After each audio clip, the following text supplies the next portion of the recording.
ఇప్పుడే లెక్కలు ఇచ్చిండ్రు అధ్యక్ష. చంద్రశేఖరరావు గారు ప్రతిపక్ష నాయకుడు అధ్యక్ష. ప్రతిపక్ష నాయకుడుగా ఇప్పటివరకు వారి శాసనసభకు వచ్చింది 2 సార్లు అధ్యక్ష. వారికి పోయిన డిసెంబర్ 23 నుంచి ఇప్పటి వరకు వారికి ఇచ్చిన జీతం అధ్యక్ష 57,84,124 రూపాయలు అధ్యక్ష. శాసనసభ్యుడిగా ప్రతిపక్ష నాయకుడిగా డిసెంబర్ 1, 2023 నుంచి ఫిబ్రవరి 28, 2025 వరకు ఈ దాదాపుగా 15 నెలలలో వాళ్ళు తీసుకున్న ప్రభుత్వం సొమ్ము, జీత భత్యాలు, శాసనసభ్యులు కూడా ప్రభుత్వ ఉద్యోగ అధ్యక్ష తమకు తెలుసు కదా, సుప్రీంకోర్టు తీర్పిచ్చింది. వారు 57,84,124 రూపాయలు జీత భత్యాలు తీసుకున్నారు అధ్యక్ష. 2 సార్లు ఇక్కడికి వచ్చింది, ఇప్పటి వరకు ఎక్కడికి వెళ్ళలేదు అధ్యక్ష. ప్రభుత్వ జీత భత్యాలు తీసుకొని ప్రజల్ని గాలికి వదిలేసి తెలంగాణ రాష్ట్రాన్ని కర్మకు వదిలేసిన ప్రధాన ప్రతిపక్ష నాయకుడు ఈరోజు వాళ్ళను ఇట్లా తయారు చేసి రేబీస్ వ్యాక్సిన్ రియాక్షన్ వచ్చినట్టుగా వాళ్ళు వ్యవహరిస్తుంటే ఏం చెప్పాలి అధ్యక్ష? ఇక సెక్యూరిటీలు ఇవన్నీ ఇంకా మళ్ళీ అది సపరేట్గా నేను చెప్పదలుచుకున్న వాటి జోలికి వెళ్ళదలుచుకోలేదు. సరే, కుటుంబ సభ్యుల వల్ల ఆయన ప్రాణ ప్రమాదం ఉంది కాబట్టి ఆయన సెక్యూరిటీ పెట్టుకున్నాడు. సరే, అది సహజం, అందుకే ఆయన దూరంగా ఉంటున్నాడు వాళ్ళకు చుట్టూ పోలీసు పహారాల మధ్య అధ్యక్ష. సరే, అది వారి సమస్య అనుకోండి, నేను దాని జోలికి వెళ్ళదలుచుకోలేదు. పెద్దలు చంద్రశేఖరరావు గారిని రమ్మనుండి అధ్యక్ష, తమరైన వ్యక్తిగతంగా మాట్లాడండి. వారు ఏ రోజు వస్తారో వారి సభలో ఉన్నప్పుడే కృష్ణానది జలాల మీద చర్చ పెడతాము. ఈ చర్చలో ఒకవేళ మా తప్పేదైనా ఉందని నిరూపిస్తే సభా సాక్షిగా చంద్రశేఖరరావు గారికి, బీఆర్ఎస్ నాయకులకు నేను క్షమాపణ చెప్తా అధ్యక్ష. ఇది నా సవాల్ అధ్యక్ష చంద్రశేఖరరావు గారికి. సవినయంగా నేను చంద్రశేఖరరావు గారికి సవాలు విసురుతున్న కృష్ణా పరివాహక ప్రాంతంలో కృష్ణానది జలాలలో ఈరోజు తెలంగాణకు శాశ్వతంగా అన్యాయం జరిగింది చంద్రశేఖరరావు గారి హయాంలో. లెక్కలతో సహా నిరూపించడానికి నేను, మా మంత్రి ఉత్తమ్ కుమార్ రెడ్డి గారు సిద్ధంగా ఉన్నాం అధ్యక్ష. వాళ్ళ సంతకాలు పెట్టొచ్చి వాళ్ళ అఫిడవిట్లు వేసి రోజుకు 10 టీఎంసీల నీళ్ళని తరలించకపోయే ప్రాజెక్టులు వాళ్ళు పెడితే చంద్రశేఖరరావు నిమ్మకు నీరెత్తినట్లుంటే నారాయణపేట నియోజకవర్గంలో గవినోళ్ళ శ్రీనివాస్ అని ఒక సామాన్యమైన రైతుతోని green tribunal, national green tribunal చెన్నైలో కేసు వేయించి ఆ ప్రాజెక్టుల మీద స్టే తీసుకొచ్చి ఈ ప్రాజెక్టులో అనుమతులు లేకుండా, పర్యావరణ అనుమతులు లేకుండా ప్రాజెక్టులు నిర్మిస్తున్నారన్న ప్రాజెక్టుల మీద స్టే ఒక పాలమూరి అతి సామాన్యమైన రైతు కుటుంబం నుంచి ఒక రైతు స్టే తెచ్చిన తర్వాత మేము గగ్గోలు పెట్టి, లొల్లి పెట్టి, రాళ్లతో కొడతామని పాలమూరు జిల్లా రైతులు తిరగబడ్డ తర్వాత ఆ పిటిషన్లో రాష్ట్ర ప్రభుత్వం ఇంప్లీడ్ అయింది అధ్యక్ష. ఇది ఎక్కడ చూద్దాం అధ్యక్ష?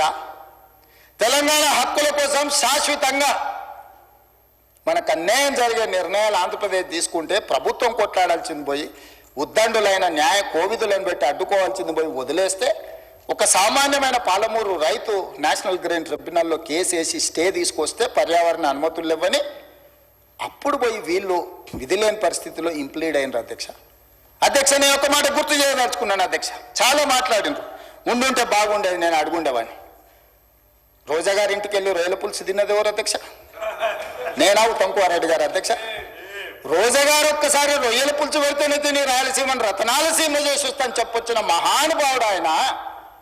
నిన్ను పుట్టినప్పటి నుంచి 71 సంవత్సరం వరకు పెంచి పోషించి నీకు బుక్కడి బువ్వ పెట్టి గుండెల్లో పెట్టి ఆదరించి భుజాల మీద మోసి తెలంగాణ రాష్ట్రానికి ముఖ్యమంత్రిని చేసి 2009లో కరీంనగర్ జిల్లా నుంచి వలస వచ్చి మహబూబ్నగర్కు బతకడానికి వచ్చి ఒక్క ఓటేయని మహాప్రభు అంటే నిన్ను ఎంపీగా గెలిపించి మా గుండెల్లో పెట్టుకొని చూసుకొని మేము పల్లకీలో మోసి పార్లమెంటుకు పంపిస్తే మా గుండెల మీద తంతవా?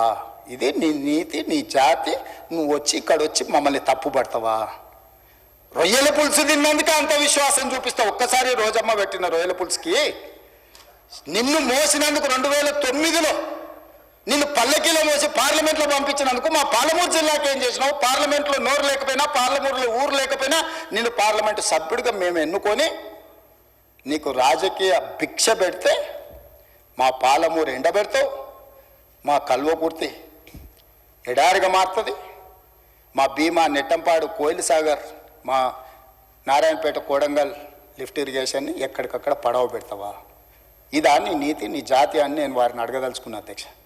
ప్రమాదం జరిగి ప్రజలు చచ్చిపోతే, అక్కడ ఉన్న కార్మికులు చచ్చిపోతే సానుభూతి చూపించాలి, కుటుంబాలను ఆదుకోవాలి, కుటుంబాలను పరామర్శించాలి. కానీ పైశాచిక ఆనందం ఏంది అధ్యక్ష? ఎవరు చచ్చిపోయినా తండ్రి కొడుకు మామ అల్లుళ్ళు కలిసి డాన్సులు చేస్తారు అధ్యక్ష. పంట ఎండిపోతే గతం అసలు వాళ్ళ పైశాచిక ఆనందానికి పరాకాష్ట అయిపోయింది అధ్యక్ష. ఎక్కడ ఏ ప్రమాదం జరిగి తెలంగాణ ప్రజలకు నష్టం జరిగినా, తెలంగాణ రైతుల పంటలు ఎండిపోయినా, తెలంగాణలో కార్మికులు చచ్చిపోయినా, తెలంగాణలో విద్యార్థులు చచ్చిపోయినా, తెలంగాణలో పాఠశాలలో ఏదైనా చిన్న సంఘటన జరిగినా వాళ్ళ కళ్ళల్లో మెరుపు చూడు అధ్యక్ష. దాచుకునే దాగుతలేదు వాళ్ళ ఆనందం. అసలు అంటే ఇట్లా మనుషులు చనిపోతే పైశాచిక ఆనందం ఇట్లా ముఖంలోనే కొట్టొచ్చినట్టుగా అనిపించేటోళ్ళని ఎప్పుడైనా మీరు చూసిండ్రా అధ్యక్ష? ఆఫ్రికా అడవులో మనుషులను బిక్క తినేటోళ్ళని చూసినామని విన్నా. ఈడీ ఆమీన్ ఏదది ఉగాండాకి అధ్యక్షుడు ఉండే అధ్యక్ష ఈడీ ఆమీన్ అని. ఆయన మనుషుల్ని కోసి ఫ్రిడ్జ్లో పెట్టుకొని కొంచెం తీసి ఫ్రై చేసుకొని తినేటోడు అని. అంటే సినిమాలు చూస్తే నాకు ఆశ్చర్యం అనిపించింది, ఇట్లా కూడా ఉంటారా అని. ఇప్పుడు నిజం చేస్తున్నారు అధ్యక్ష. ఇక్కడ వీళ్ళు ఈడీ అమీన్తో పోటీ పడుతున్నారు అధ్యక్ష వీళ్ళ పైశాచిక ఆనందంలో. ఇది మంచిది కాదు అధ్యక్ష. తెలంగాణకు 25 ఏళ్ళు ఉంది మీరు పార్టీ పెట్టి, ప్రజలు ప్రతిసారి మిమ్మల్ని ఆదరించారు, అవకాశం ఇచ్చారు. ఆనాడు రాజశేఖర రెడ్డి గారు, చంద్రబాబు నాయుడు గారు, కేంద్ర ప్రభుత్వాలు కూడా మిమ్మల్ని ఓడించాలని చూసిన ప్రజలు మిమ్మల్ని గెలిపించారు. మరి ఈనాడు గుండు సున్నా ఇస్తే కనీసం జ్ఞానోదయం కలగాలి కదా అధ్యక్ష. 8 సీట్లలో డిపాజిట్లు పోవడం అనేది సామాన్యమైన విషయమా అధ్యక్ష? ఎందుకు ఆత్మ పరిశీలన చేసుకోరు? ప్రజలను ఎందుకు తిడుతున్నారు అధ్యక్ష? మీరు చేసిన తప్పులకు, మీరు చేసిన అప్పులకు ప్రజలు శిక్ష విధించిండ్రు. దాన్ని వదిలేసి ప్రజలే తప్పు చేసినట్టు, ప్రజలే క్షమాపణ చెప్పాలన్నట్టు, ప్రజల్నే ఉరిదీయాలన్నట్టు, ప్రజల్నే శిక్షించాలన్నట్టుగా వాళ్ళ మాటలు చూడండి అధ్యక్ష. ప్రజలు వాళ్ళు ప్రజలు మోసం చేసింది మాట్లాడతలేరు అధ్యక్ష.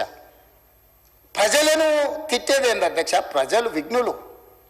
ఎప్పుడు ఎవరికి ఏ రకంగా చెప్పాలనో ఇండికేట్ చేస్తారు అధ్యక్ష. భూకంపం కూడా ఒకటేసారి అది అధ్యక్ష. ఫస్ట్ కొంచెం కదిలి, మళ్ళీ కొంచెం ఆగి, కొంచెం కదిలి, తర్వాత భూకంపం అధ్యక్ష. తుఫాన్ ముందలు కూడా ఒక ప్రశాంతత కనిపిస్తుంది అధ్యక్ష. తెలంగాణ సమాజం కూడా తుఫాన్ ముందు ప్రశాంతత లాగా 2022 నుంచి 23 నుంచి వరుసగా అట్లా చూపిస్తూనే ఉన్నారు వాళ్ళ గంభీరత్వాన్ని. ఇప్పటికైనా జరిగిన పరిణామాల అంచనా వేసుకొని, పరిశీలించుకొని వచ్చి కూర్చొని ఒక బాధ్యత కలిగిన ప్రతిపక్షంగా ఇక్కడ ఉండి మంచిని మంచి, చెడును చెడు, మీ అనుభవాన్ని ఉపయోగించి విశ్లేషించి విడమర్చి మాట్లాడితే ప్రజలు ఆమోదించేటోళ్ళు అధ్యక్ష. మాటకు ముందు స్టేచర్, మాటకు వెనకాల స్టేచర్ అంటారు అధ్యక్ష. మీ స్టేచర్ పట్ల ఉన్న మీ ఆలోచన, మీ పట్టింపు ఈ స్టేట్ ఫ్యూచర్ పట్ల లేదా అధ్యక్ష? నేను అడుగుతున్నా, ఈ స్టేట్ ఫ్యూచర్ వద్దా? ఈ స్టేట్ ఫ్యూచర్ వద్దా? మీ స్టేచర్ గురించే మీ తాపత్రయమా? ఒకనాడు మీరు అధికారంలో ఉన్నారు, మీ పార్టీకి అధికార పార్టీగా స్టేచర్ ఉండే. 2023 డిసెంబర్ 3 తారీఖు నాడు అధికారం నుంచి ప్రధాన ప్రతిపక్ష పార్టీ స్టేచర్ ఇచ్చారు. ప్రతిపక్ష పార్టీ స్టేచర్ అది మీ పార్టీకి. 2024 మే జూన్లో పార్లమెంట్ జరిగింది, గుండు సున్నా ఇచ్చారు, మీ పార్టీని మార్చరీకి పంపించారు. నేనేం తప్పు మాట్లాడినా అధ్యక్ష? ఏమన్నా నేను? ఆనాడు మీరు అధికారంలో ఉన్నారు, స్టేచర్ ఉండే. తర్వాత ప్రతిపక్షం స్టేచర్ పడిపోయింది. ఆ తర్వాత గుండు సున్నా వచ్చి 8 డిపాజిట్లు పోయినాక మార్చరీలకు పోయిందని అన్న అధ్యక్ష. నేనేమన్నా అధ్యక్ష? అందులో తప్పేముంది అధ్యక్ష? బీఆర్ఎస్ ఈరోజు మార్చరీలో ఉందని నేను చెప్పిన అధ్యక్ష. దాన్ని ఒక వ్యక్తిని అన్నట్టుగాను, పెద్ద ఆయన్ని చంద్రశేఖరరావు గారు నేను అన్నట్టుగా హరీష్ రావు గారు, కేటీఆర్ గారు చిత్రీకరిస్తున్నారు అధ్యక్ష. అంత కుత్సిత స్వభావం నాకు లేదు అధ్యక్ష. చంద్రశేఖరరావు గారి దగ్గర ఉన్న కుర్చీని 4 కోట్ల తెలంగాణ ప్రజలు గుంజుకొని నన్ను తెచ్చి ఇక్కడ కూర్చోబెట్టారు అధ్యక్ష. ఇంకేముంది అధ్యక్ష చంద్రశేఖరరావు గారి దగ్గర నేను తీసుకోవడానికి? వారి దగ్గర ఉన్న ప్రధాన ప్రతిపక్ష హోదా. ఆ ప్రధాన ప్రతిపక్ష హోదా ఎవరికి కావాలి అధ్యక్ష? అయితే హరీష్ రావు గారు కావాలి, లేకపోతే కేటీఆర్ కావాలి. అయితే గీతే ఏదైనా కోరుకుంటే, జరగరాంది ఏదైనా జరిగితే వాళ్ళిద్దరు ఆ కుర్చీ కోసం పోటీ పడతారు. కానీ నేను ఇక్కడి నుంచి అక్కడికి పోను కదా అధ్యక్ష. నేనెందుకు కోరుకుంటా అధ్యక్ష? ఇది సింపుల్ లాజిక్ కదా అధ్యక్ష. నాకెందుకు ఆపాదిస్తున్నారు అధ్యక్ష అట్లాంటి తప్పుడు మాటలు అన్నిటినీ? నేను అట్లా కోరుకుంటలేను అధ్యక్ష. 100 సంవత్సరాలు ఆయురారోగ్యాలతో చంద్రశేఖరరావు గారు ఉండాలి, వారు ఆ ప్రతిపక్షంలో అట్లనే ఉండాలి, నేను ఇక్కడనే ఉండాలి, వారు సూచనలు చేస్తూనే ఉండాలి, నేను మంచి పరిపాలన అందిస్తూనే ఉండాలి, మా ఆర్థిక మంత్రి గారు మాకు నిధులు అందిస్తూనే ఉండాలి అధ్యక్ష. ఇది మా ఆలోచన అధ్యక్ష, ఇది మా భవిష్యత్ కార్యాచరణ. నేనెందుకు కోరుకుంటా అధ్యక్ష? నాకెందుకు? వాళ్ళు సరిపోను అన్నట్టు మళ్ళీ నేను కావాలా? వాళ్ళ ఇంట్లోనే పోటీలు పడుతారు నలుగురు, ఎవరు అందులోకి రావాలో. మా మిత్రుడు మహేశ్వర్ రెడ్డి గారు కూడా ఉన్నారు. మంచి మనసు ఉంటే మాతో పాటు ఇక్కడ కూర్చుంటాడు ఈ రోజు, కాకపోతే రేపైనా. ఏమున్నది అధ్యక్ష, నాకు మంచి ఫ్రెండే, నేనేం కాదంటలేను అధ్యక్ష.